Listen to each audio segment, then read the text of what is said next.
It was May 7th, 1988, a day that began with the deceptive calm of a typical tropical morning in Singapore, yet it would end with a diplomatic earthquake that shook the foundations of the geopolitical order in Southeast Asia. The island nation was enjoying a golden era of peace and unprecedented economic prosperity, having transformed itself from a colonial outpost into a gleaming first-world metropolis in less than a generation. The skyline was rising, the ports were overflowing with trade, and the relationship with the United States of America, Singapore's most important security guarantor and largest trading partner, seemed unbreakable. But that illusion of harmony was shattered in an instant when the Singaporean Ministry of Foreign Affairs issued a statement that was as brief as it was brutal. With zero warning and absolute coldness, the government announced that Mason Hendrickson, the first Secretary of the United States Embassy in Singapore, was henceforth persona non grata. He was not being asked to leave, he was being expelled. He was given 48 hours to pack his bags and get out of the country. The announcement hit the international diplomatic community with the force of a bomb. In the polite, shadowed world of international relations, allies do not expel each other's high-ranking diplomats. Such public humiliations are reserved for enemies, for cold wars, for nations on the brink of conflict. For a tiny island state like Singapore, dependent on American markets for its survival and on the American security umbrella for its defense, to physically kick out a representative of the Reagan administration seemed like an act of suicidal madness. The wires between the U.S. Embassy on Napier Road and the State Department in Washington, D.C., lit up with frantic, confused messages. This was the height of American power. The Soviet Union was crumbling, and the United States was the undisputed hegemon of the globe. The idea that Kuan, a leader known for his pragmatism and intelligence, would risk the wrath of the White House over a single diplomat seemed inexplicable to the observers in the West. The official statement from the Singaporean government accused Hendrickson of crossing the red line that separates legitimate diplomacy from subversive espionage. They claimed he was not merely observing the political landscape of Singapore, but actively trying to reshape it. The accusation was grave. Hendrickson was charged with interfering in the domestic politics of Singapore by cultivating anti-government lawyers and urging them to form a cohesive opposition against the People's Action Party, the ruling party led by Kuan. According to the government, this American official was the puppet master behind a growing Marxist conspiracy, using the promise of American financial support and protection to encourage dissenters to destabilize the government. It was an accusation of regime change, a charge that the United States was trying to replicate the political upheavals it had sponsored in Latin America and the Middle East, but this time in the heart of its most stable Asian ally. In Washington, the reaction was a mixture of genuine shock and indignant denial. The State Department immediately went on the defensive, issuing a sharp rebuttal that dismissed the Singaporean allegations as a complete fabrication. To the Americans, Mason Hendrickson was simply doing what diplomats do all over the world, meeting with a wide range of people, including opposition figures, to understand the political climate. They argued that contact does not equal conspiracy. The White House was baffled. Why would Kuan, a staunch anti-communist and a friend of Ronald Reagan, suddenly turn on them with such ferocity? They assumed there had been a misunderstanding, a failure of communication that could be smoothed over with a phone call. They believed that once the senior minister cooled down, he would realize the folly of picking a fight with a superpower. They were betting on the logic that a small nation simply does not have the leverage to humiliate a giant. But the Americans had fundamentally misread the man they were dealing with. Kuan was not acting out of emotion. He was acting out of a cold, calculated strategy of survival. He did not issue the expulsion order because he was paranoid, but because he was certain. While Washington scrambled to deny the charges, Kuan sat in his office perfectly calm, knowing that he held the winning hand. He was not bluffing.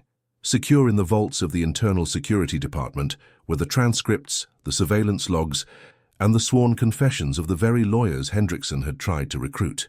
Lee knew exactly what the game was.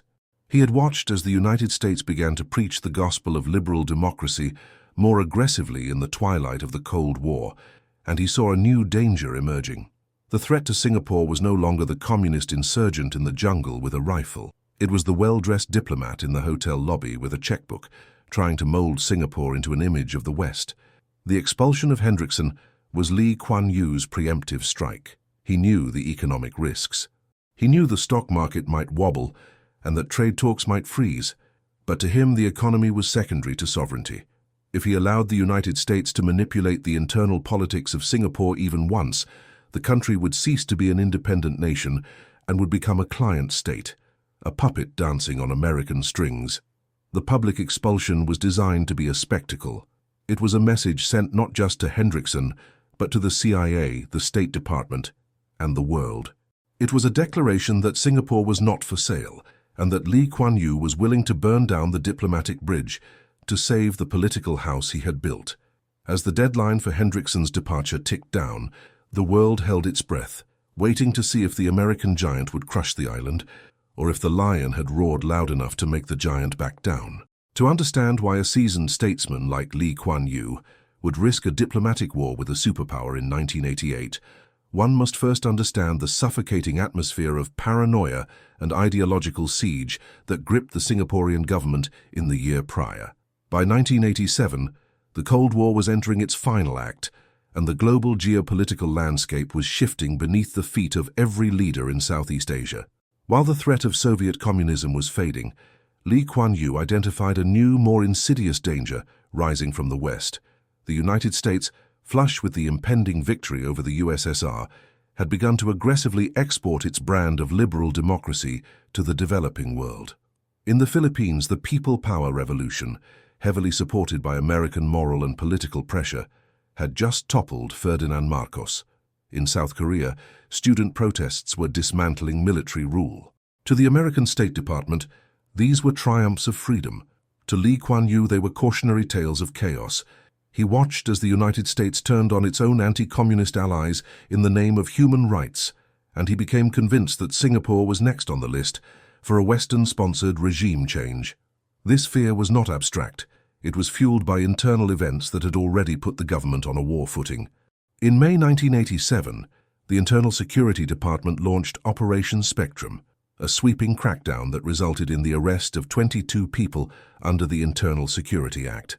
The government labeled them a Marxist conspiracy, but these were not the jungle guerrillas of the 1960s who carried rifles and grenades. These were social workers, Catholic Church volunteers, dramatists and lawyers. They were the children of Singapore's economic success, English-educated, articulate, and deeply influenced by Western ideals of social justice and civil liberty. To the Western press, they were innocent idealists. To Lee Kuan Yew, they were the new communists, a hybrid threat that was far harder to combat than an armed insurgency. He believed they were using the cover of religion and law to infiltrate the body politic, eroding the strict authority that held the multiracial society together. The fact that they were yuppies, young, upwardly mobile professionals, meant they could appeal to the growing middle class in a way the old communists never could. Lee Kuan Yew viewed this new generation of dissidents as the Trojan horse for Western liberalism. He saw a direct correlation between their activities and the Reagan Doctrine, a foreign policy approach where the United States sought to fund and support opposition movements worldwide to foster democracy. Lee Kuan Yew knew that American organizations, often acting as fronts for intelligence services or funded by the National Endowment for Democracy, were actively looking for local partners to open up closed societies. He believed that the Americans were no longer satisfied with having Singapore as a stable trading partner. They wanted Singapore to be a mirror image of the United States. They wanted a vibrant opposition, a freewheeling press, and a litigious society. Lee Kuan Yew regarded these things not as universal goods, but as existential poisons that would destroy the delicate communal balance of his island nation. He famously argued that the Americans were naive missionaries, trying to plant oak trees in a marsh, unaware that their help would only lead to the collapse of the social order. Thus, the mindset of the Singaporean leadership in late 1987 and early 1988 was one of hyper-vigilance. They were looking for the strings. They were convinced that the domestic agitators arrested in Operation Spectrum were not acting alone, but were being emboldened by a foreign power. The The government began to view the cocktail parties, the diplomatic receptions, and the casual coffee meetings between Western diplomats and Singaporean lawyers, not as innocent social exchanges, but as recruitment drives. The suspicion was that the United States, having successfully encouraged the overthrow of dictatorships elsewhere in Asia, was now quietly nurturing an alternative leadership in Singapore to challenge the People's Action Party. Lee Kuan Yew's fear was specific and profound. The Americans were not coming to invade with tanks, they were coming to invade with ideas. They were coming to weaponize the discontent of the intellectual elite, funding and coaching them to dismantle the soft authoritarian system that had generated Singapore's wealth. In this climate of suspicion, every handshake by a US diplomat was analyzed and every meeting was tracked, setting the stage for the inevitable collision when the Internal Security Department finally found the proof they had been looking for. If one were to cast a villain in a Hollywood spy thriller, they would look for a man in the shadows, someone with a steely gaze, a silenced pistol, and a demeanor that screamed danger. But in the real world of high-stakes geopolitical espionage, the most effective agents look nothing like James Bond. They look like E. Mason Hendrickson. To the casual observer in the diplomatic circles of 1980s Singapore, Hendrickson was the very antithesis of a threat. He was the first secretary of the political section at the United States Embassy, a man whose job description ostensibly involved fostering good relations, attending cultural events, and shaking hands. He was charming, articulate, and possessed the easygoing confidence of an American diplomat at the height of the Reagan era. He frequented the best hotels, held court at high society cocktail parties, and was a familiar, friendly face to the Singaporean elite. He was the man you invited to dinner, the man you confided in over a drink, the man who listened with a sympathetic ear. And that is precisely what made him so dangerous. Hendrickson's modus operandi was a masterclass in what intelligence agencies call human intelligence or humint, but in a form so subtle it is often indistinguishable from legitimate diplomacy. He was not in Singapore to steal military blueprints or to photograph secret bases. His mission was far more insidious and abstract. He was there to cultivate people. In the modern era of influence operations, the goal is not always to steal secrets, but to shape the future. The CIA and the State Department understood that the most powerful weapon against a stubborn government like Lee Kuan Yew's was not a bomb, but a viable political opposition. Hendrickson's job was to be a gardener of dissent. He operated through cocktail diplomacy, a technique where intelligence gathering is camouflaged as social interaction. He would identify individuals who were disillusioned with the ruling People's Action Party, intellectuals, professionals, and specifically lawyers, and slowly, methodically groom them. He did not approach them in dark alleys. He approached them in the sunlit lobbies of the Hilton or over coffee at Newton Circus, disarming them with openness and the prestige of the United States government. His targets were chosen with surgical precision. Following the crackdown of Operation Spectrum in 1987, there was a palpable sense of anger within Singapore's legal community. Many lawyers felt that the government was overstepping its bounds, using the Internal Security Act to silence legitimate criticism. Hendrickson identified this resentment as a strategic opening. He began to focus his attention on men like Patrick Seong, a lawyer who was deeply connected to the Catholic social activists and the detainees of the 1987 arrests. Hendrickson did not start by asking Seong to betray his country. He started by offering empathy. He played the role of the concerned friend, validating Seong's frustrations, nodding along as Seong complained about the heavy-handedness of Lee Kuan Yew. This validation was a powerful drug. For a Singaporean dissident feeling isolated and crushed by the state machinery, having a high-ranking American diplomat agree with you was incredibly emboldening. It signaled that the most powerful nation on earth was on your side. But Hendrickson's ambition went beyond merely listening to complaints. He was looking for a leader, a figurehead who could be molded into a serious political challenger. He found his potential champion in Francis Seow. Seow was a former Solicitor General turned opposition figure, a man of immense charisma, ego, and volatility.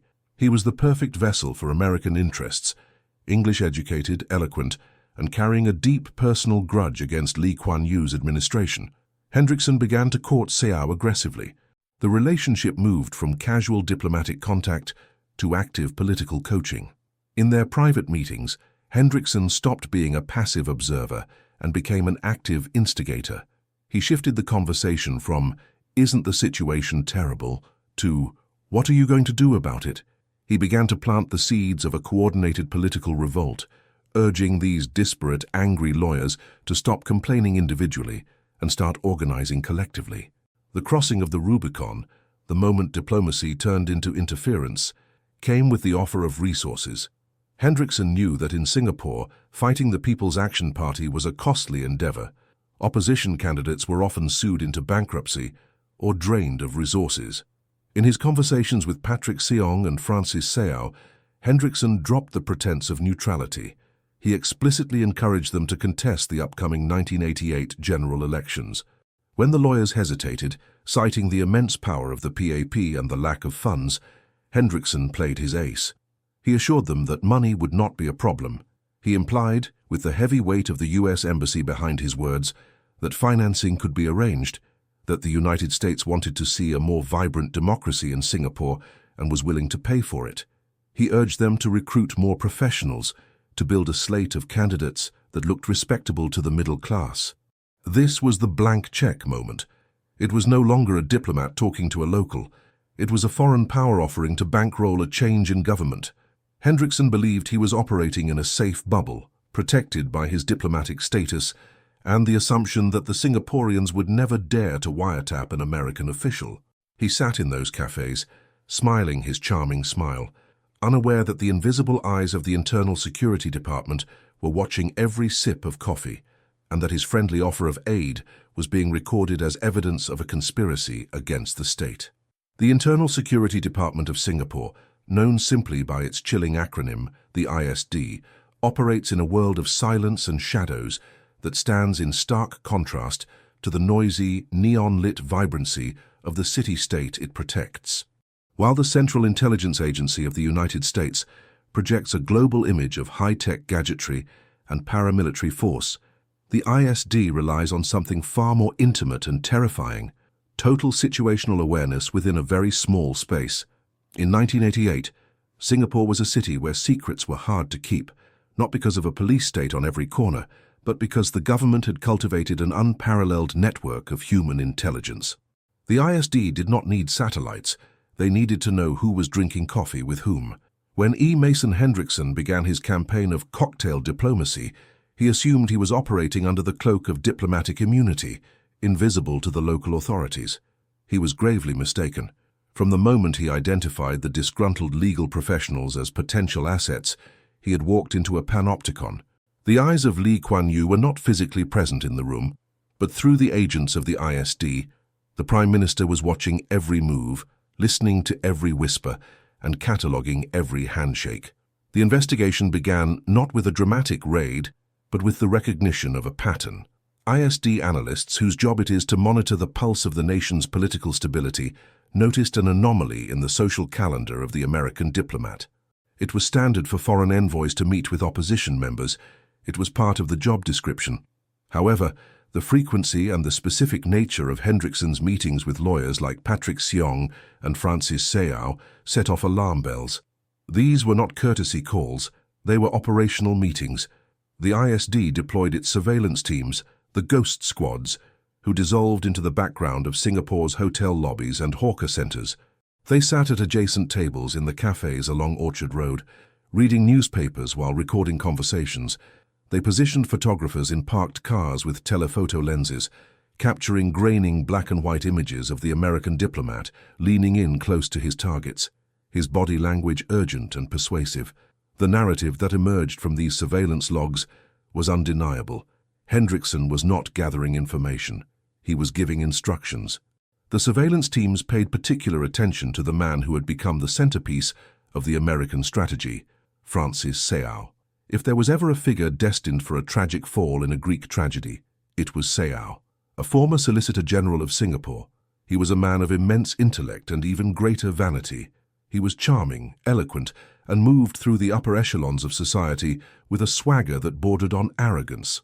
However, the ISD knew something that made Seao the perfect target for foreign manipulation. He was a man living on the edge of ruin. Despite his professional stature, Seau was deeply in debt, his financial affairs in disarray, and his resentment toward the People's Action Party festering like an open wound. He felt that the government had sidelined him, disrespecting his talents. To the CIA and Hendrickson, these traits, ego, debt, and grievance, were the MICE acronym of recruitment: money, ideology, coercion, ego, come to life. Seau was vulnerable, and his need for validation made him blind to the fact that he was being used. The ISD watched as Hendrickson played Seau like a violin. The surveillance tapes captured the American diplomat feeding Seau's ego, telling him that he was the only man capable of saving democracy in Singapore, the only one with the stature to challenge Lee Kuan Yew. They recorded the moments where the conversation shifted from political theory to logistical reality. The honey trap in this case was not a woman, but the promise of prestige and American backing. Seau, blinded by his own ambition and the intoxicating feeling of being the chosen one of a superpower, failed to notice the plainclothes officers tracking his movements from the American club to his law office. He believed he was engaging in high-level statecraft. The ISD dossier noted that he was merely walking into a trap. The agents documented his reckless spending, his desperate need for funds, and how Hendrickson's offers of financial support for the upcoming election were received like water in a desert. The Americans thought they had found a George Washington for Singapore. The ISD knew they had found a desperate debtor looking for a bailout. Lee Kuan Yew's handling of this intelligence was a masterclass in restraint. A lesser leader might have acted on the first report, arresting the lawyers or expelling the diplomat immediately to stop the meetings. But Lee was a lawyer by training and a strategist by nature. He demanded a case so watertight that not even the U.S. State Department could poke holes in it. He ordered the ISD to let the line run out. He wanted the conspiracy to mature. He needed the Americans to commit themselves fully, to make the specific offers of money and asylum, so that when the trap finally snapped shut, there would be no ambiguity. The surveillance intensified. Every phone call Seau made was intercepted. Every strategy session between the lawyers, where they discussed the advice Hendrickson had given them about coalition building, was transcribed. The dossier grew thick with the damning evidence of a foreign power orchestrating a domestic political coup. The tension within the ISD operations room was palpable as the general election of 1988 approached. The stakes were incredibly high. If they moved too early, the Americans could claim it was just talk. If they moved too late, Seau and his coalition, funded by American money, might actually succeed in destabilizing the election, causing chaos in the streets or a loss of confidence in the economy. The government waited for the smoking gun, the explicit confirmation that the lawyers were acting on Hendrickson's direct instigation to contest the elections. When that confirmation came, captured on tape and corroborated by informants within the legal circle, the picture was complete. They had the dates, the times, the promises of money, and the seditious intent. Lee Kuan Yew reviewed the files. He saw the photos of his former Solicitor General conspiring with a foreign agent. He saw the betrayal of the national interest for personal gain. The cat had toyed with the mouse long enough. The dossier was closed, the orders were signed, and the machinery of the Internal Security Act was primed to strike. The surveillance phase was over. The time for judgment had arrived. The hammer fell on a quiet morning in April 1988, shattering the deceptive calm that had settled over the legal fraternity of Singapore. The operation was executed with the terrifying efficiency that had become the hallmark of the Internal Security Department. There were no sirens, no dramatic shootouts, and no televised chaotic scenes. Instead, plainclothes officers moved with clinical precision, arriving at homes and offices to execute orders signed under the Internal Security Act. The target was a specific group of activists and lawyers, but the linchpin of the operation was a man named Patrick Seong, a Catholic lawyer known for his defense of the detainees from the previous year's Marxist conspiracy. Seong viewed himself as a crusader for justice, a shield against the overreach of the state. He did not realize that in the eyes of the government he had crossed the line from legal defense to subversion. When the officers took him away, the shockwave was instant. The Singaporean legal community, usually a bastion of conservative stability, was stunned. These were not radicals throwing Molotov cocktails. These were men in suits, officers of the court, being detained without trial. The message was unmistakable. The rules of engagement had changed, and nobody was untouchable. Patrick Seong was taken to the Whitley Road Detention Center, a facility that looms large in the Singaporean psyche as a place of absolute isolation. The environment inside Whitley Road is designed to strip a detainee of their psychological defenses, cut off from the outside world, from family, and from legal counsel in the initial stages. The prisoner is left alone with their thoughts and the interrogators.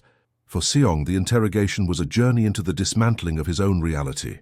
He entered the room believing he was a martyr for human rights, protecting the identities of his associates and his strategies. But the ISD officers sitting across from him were not fishing for information. They were confirming it. They laid out the dossier. They showed him the logs. They detailed the meetings. They knew about the lunches at the obscenely expensive restaurants. They knew about the private conversations in the corners of hotel lobbies.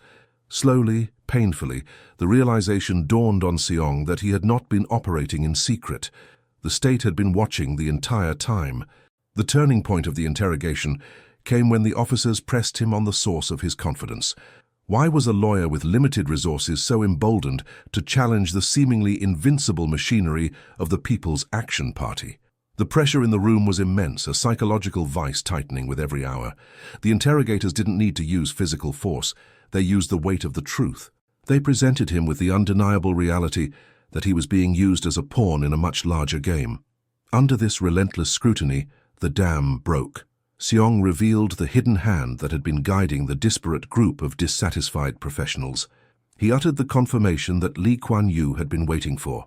He admitted that their boldness did not stem from grassroots support, but from the assurances of a foreign power.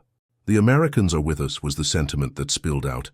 He began to name names, and at the center of his confession was E. Mason Hendrickson. Seong detailed how the American diplomat had not merely observed their grievances, but had actively cultivated them. He described how Hendrickson had urged them to stop being reactive and start being proactive. The diplomat had chided them for their lack of organization, pushing them to form a cohesive, hard-hitting opposition group to contest the upcoming general elections. This was the smoking gun. In the strict legal and political context of Singapore, this was dynamite. A foreign diplomat inciting citizens to change their government is the textbook definition of subversion. Seong's testimony transformed Hendrickson from a friendly listener into the architect of a political coup. The ISD officers took these verbal admissions and codified them into a statutory declaration, a sworn legal document with the weight of an affidavit. In this document, Seong laid it all out: the encouragement, the strategy sessions, and the implicit promise that if they ran into trouble, the United States would be there to catch them. But the drama of the arrests had a second act, one that bordered on Shakespearean irony. As Patrick Seong sat in detention, his lawyer arrived to represent him. That lawyer was none other than Francis Seow. Seow, the former Solicitor General, the man Hendrickson had groomed to be the spearhead of the opposition, marched into the Whitley Road Detention Center with the arrogance of a man who believed he was protected by his stature and his American connections. He came to demand the release of his colleague. Instead, the trap snapped shut on him. The ISD had been waiting for Seow. They knew he was the ultimate prize, the king on the chessboard that the Americans were trying to move. As he attempted to interview his client, Seow himself was arrested and detained under the Internal Security Act. It was a breathtaking move by the government. In one stroke, they had decapitated the emerging opposition movement before it could even announce its candidacy. Francis Seow's interrogation further cemented the narrative. A man of immense vanity, Seow was confronted with his own financial ruin and the manipulative nature of his relationship with Hendrickson. The dossier revealed that while Seow thought he was using the Americans to get back at Lee Kuan Yew, the Americans were using him as a disposable battering ram. The evidence gathered from these interrogations was overwhelming. It wasn't just hearsay. It was a trail of dates, times, and specific conversations where the sovereignty of Singapore was treated as a negotiable commodity by a mid-level American bureaucrat. The statutory declarations signed by Seong and eventually others provided the government with the bulletproof evidence they needed. They had the confession that Hendrickson had told them, "You lawyers should contest the elections," and that he had lamented the lack of good men in the opposition. This was the proof of interference. Lee Kuan Yew now had the signed confessions of the very men the CIA had tried to recruit. He held in his hands the documented proof that the United States had tried to subvert his government, and he was ready to show it to the world. The whisper of conspiracy had become a scream of treason, and the ammunition for the public humiliation of the United States was now locked and loaded. The decision to expel Mason Hendrickson was not merely a diplomatic maneuver. It was the opening act of a meticulously choreographed piece of political theater designed to humiliate the United States on the global stage. Kuan understood that in the court of public opinion, silence is often mistaken for guilt. If he had simply expelled the diplomat quietly, as is the custom between friendly nations, the rumors would have festered. The Western press would have spun a narrative of a paranoid dictator cracking down on innocent Americans. To prevent this, Lee decided to go on the offensive. He chose to weaponize the truth, stripping away the polite veneer of international relations to expose the raw machinery of interference underneath. The government did not release a brief, vague communiqué. Instead, on a sweltering afternoon in May, the Ministry of Home Affairs released a staggering 14-page statement that read less like a press release and more like a criminal indictment. It was a document of forensic detail, a dossier that laid bare the entire anatomy of the conspiracy. It named names, it listed dates, it pinpointed specific locations, the exact tables at the Newton Hawker Center, the specific armchairs in the lobby of the Hilton Hotel. It detailed the conversations between Hendrickson and the dissident lawyers with verbatim quotes pulled from the confessions of Patrick Seong and Francis Seow. The release of this document was a masterstroke of information warfare. By flooding the public sphere with granular details, the Singaporean government made it impossible for the United States to issue a blanket denial. How could Washington claim that these meetings never happened when the Singaporeans knew what color tie Hendrickson was wearing? The narrative constructed by Kuan was devastating in its simplicity.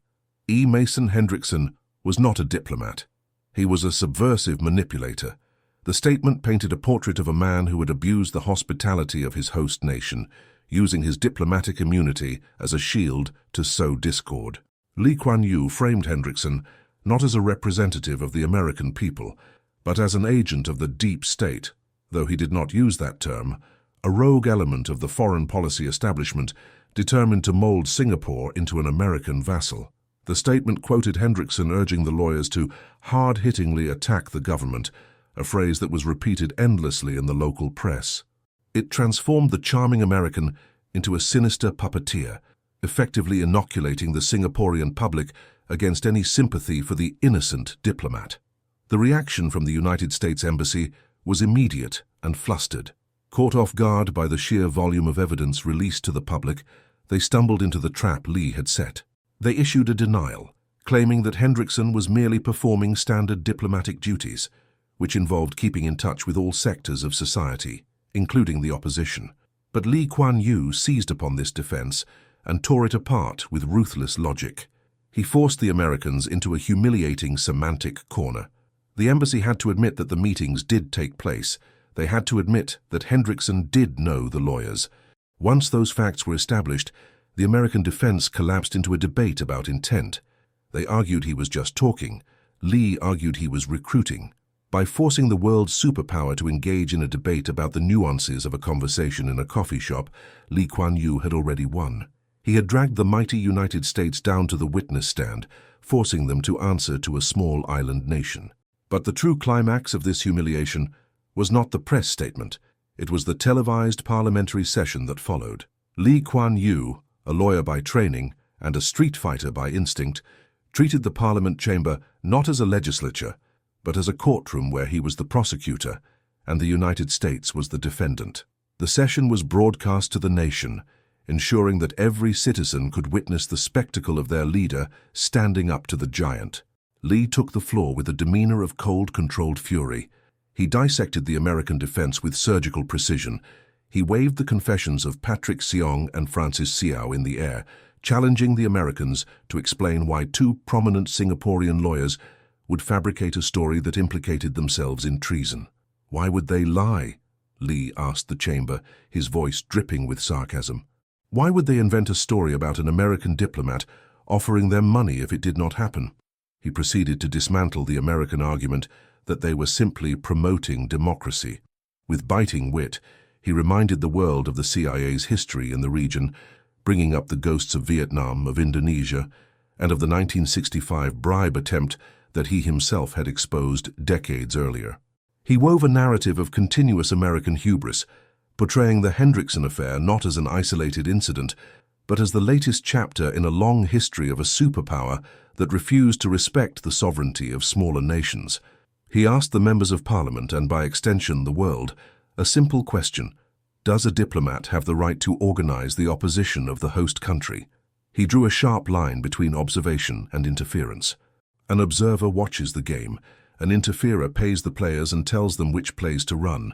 The logic was inescapable.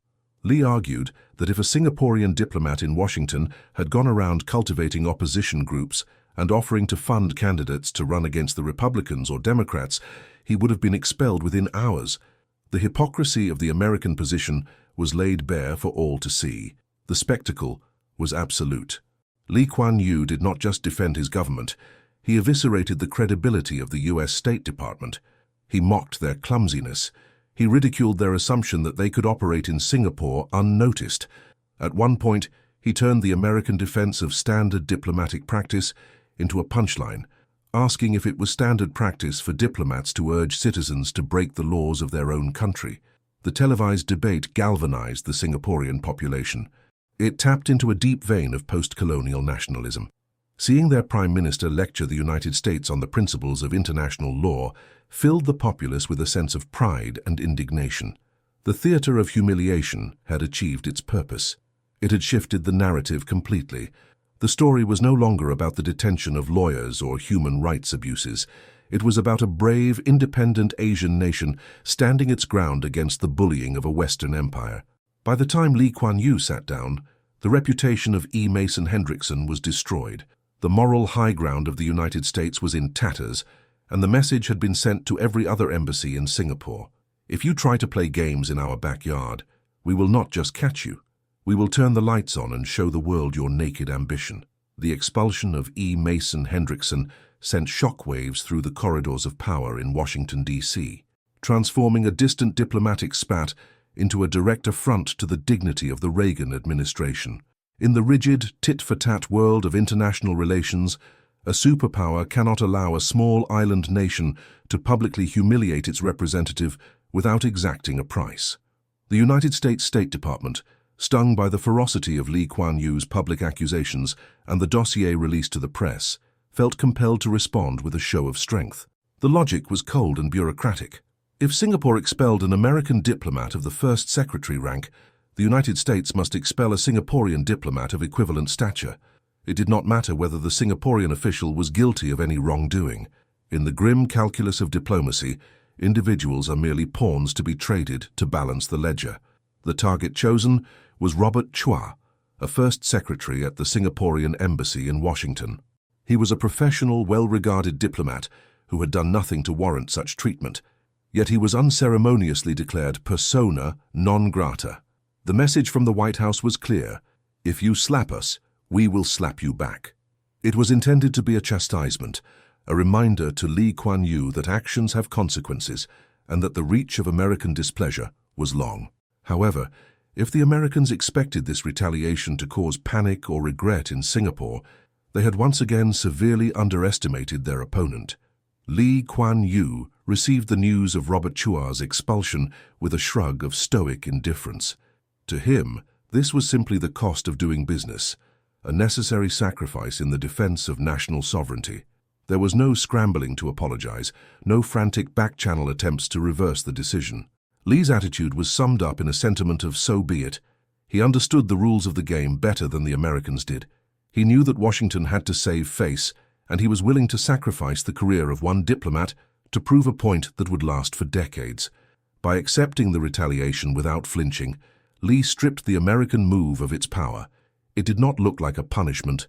It looked like a desperate, reflexive lash-out by a giant that had been outmaneuvered. The Singaporean government issued a statement regretting the expulsion of their innocent diplomat, but remained steadfast in their assertion that Hendrickson's guilt was absolute. Lee Kuan Yew demonstrated that he was willing to pay the price for his principles, reinforcing the image of a leader who could not be bullied. even by the most powerful nation on earth. But the true counterstroke to the American retaliation did not happen in the quiet offices of the Foreign Ministry. It happened on the humid asphalt of Napier Road, directly in front of the United States Embassy in Singapore. In a country known for its strict laws against public assembly, where unauthorized protests were virtually unheard of, a spectacle unfolded that stunned the American observers peering nervously from behind the embassy gates. 4,000 workers, mobilized under the banner of the National Trades Union Congress, descended upon the diplomatic compound. This was not a chaotic riot, but a disciplined roaring wave of blue-collar anger. They arrived in buses, carrying placards and banners with slogans that were blunt and aggressive. CIA keep out, stop interfering, and Hendrickson get lost. The air was filled with chants denouncing American imperialism and declaring loyalty to the government. It was a visceral, physical demonstration of support for the People's Action Party. While Lee Kuan Yew would later maintain the stance that these were spontaneous expressions of public outrage, the political reality was clear to everyone watching. In Singapore, the trade unions and the government operate in a symbiotic relationship known as tripartism. Nothing of this scale happens without the tacit or explicit approval of the leadership. The protest was a masterclass in political theater, designed to shatter the American narrative. The CIA and the State Department had operated under the assumption that they were the good guys, the liberators, who would be welcomed by a population yearning for Western-style freedom. They believed that by supporting opposition lawyers, they were helping the people against a dictator. The sight of 4,000 ordinary Singaporeans, dock workers, factory hands, bus drivers, screaming at the American embassy turned that assumption on its head. It showed that the street belonged to Lee Kuan Yew. It demonstrated that the social contract in Singapore was far stronger than the Americans realized. The people were not asking to be saved by Washington. They were demanding that Washington leave them alone. This mobilization served as the final, crushing blow in the diplomatic war. It proved that Lee Kuan Yew did not just hold power through the Internal Security Act or the police force, but through a genuine, deep-seated base of support among the working class. The Americans were forced to confront the uncomfortable reality that their freedom agenda had backfired spectacularly. Instead of fracturing the Singaporean government, their interference had united the population against a common external enemy. The protest on Napier Road was the visual punctuation mark to the entire affair. It signaled to the Reagan administration that further escalation would be futile. They were not dealing with a banana republic where the CIA could incite a coup with a few suitcases of cash. They were dealing with a cohesive nationalistic society led by a man who commanded absolute loyalty. The expulsion of Robert Chua was forgotten in the noise of the crowd. The United States had retaliated with a diplomatic note. Lee Kuan Yew had retaliated with an army of the people. The message was received loud and clear. Singapore was not a piece on the American chessboard, and any hand that reached out to topple its king would be bitten, and bitten hard. The general election of September 1988 was supposed to be the moment the American plan came to fruition, the turning point where the seeds of liberal democracy planted by E. Mason Hendrickson would finally bloom into a formidable opposition. Instead, when the ballots were counted, the result was not a revolution, but a rout.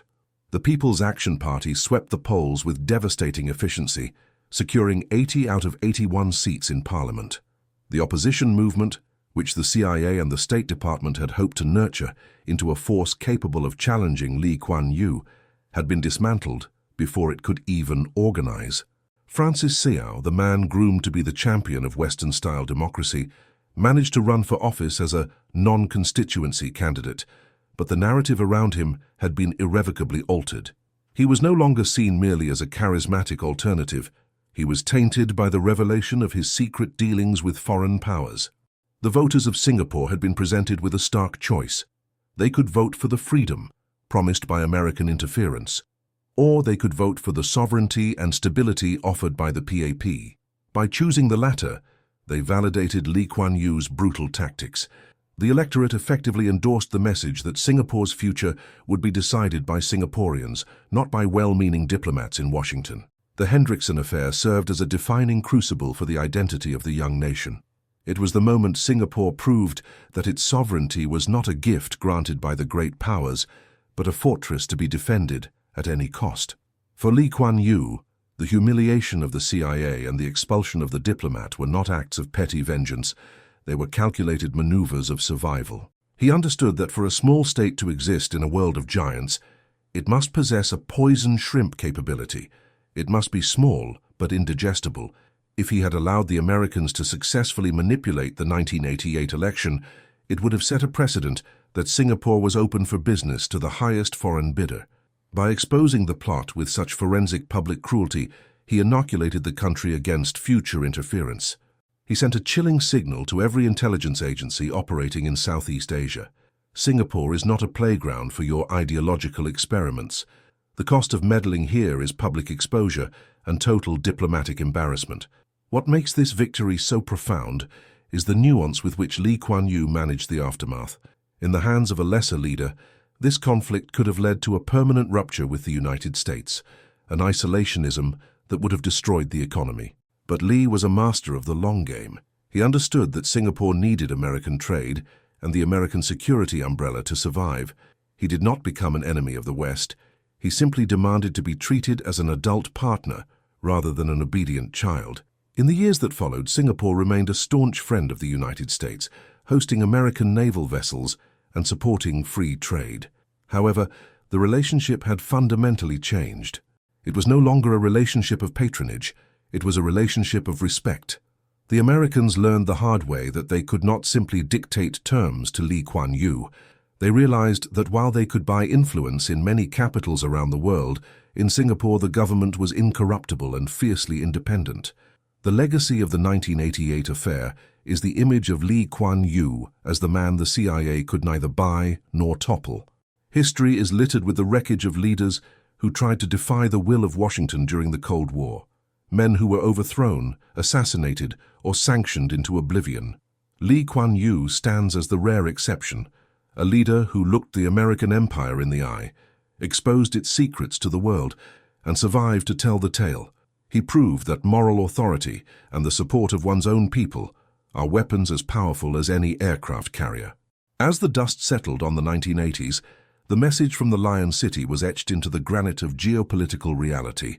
Singapore is a friend of the United States, but it is not a client. It is a sovereign nation that writes its own laws and charts its own destiny.